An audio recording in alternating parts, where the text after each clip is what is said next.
The cynic in me thinks we've had so much of media over the last week, 10 days, especially I've seen Facebook pages of ACT MPs talking about the fact that net zero has collapsed, talking about the fact that Nestle has pulled out of the Global Dairy Producers Methane Alliance, where they aim to reduce this.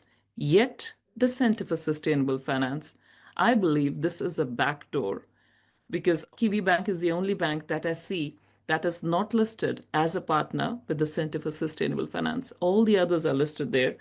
And in its goals on its website, the center says that we aim to align financial flows with climate and sustainability goals, seek to manage long-term risk factors related to climate and ESG, and we support the Paris Agreement and the United Nations Sustainable Development Goals.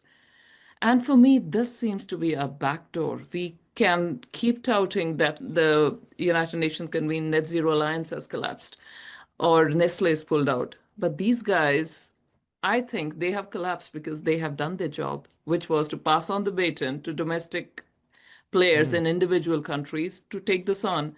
The United Nations Environment Program currently lists, they say there's at least 50 taxonomies developing in various countries, all at the same time. So we are not the only ones here.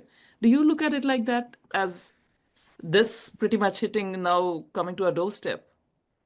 Yeah, I think you make a good point there. And certainly that's the Net Zero Banking Alliance, I think, that you're referring to rather than net zero per se.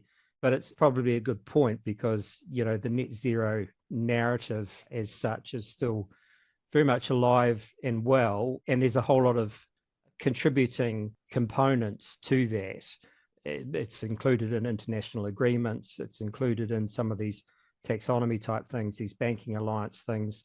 And of course, it's included in many countries' domestic legislation as well, as it is with New Zealand.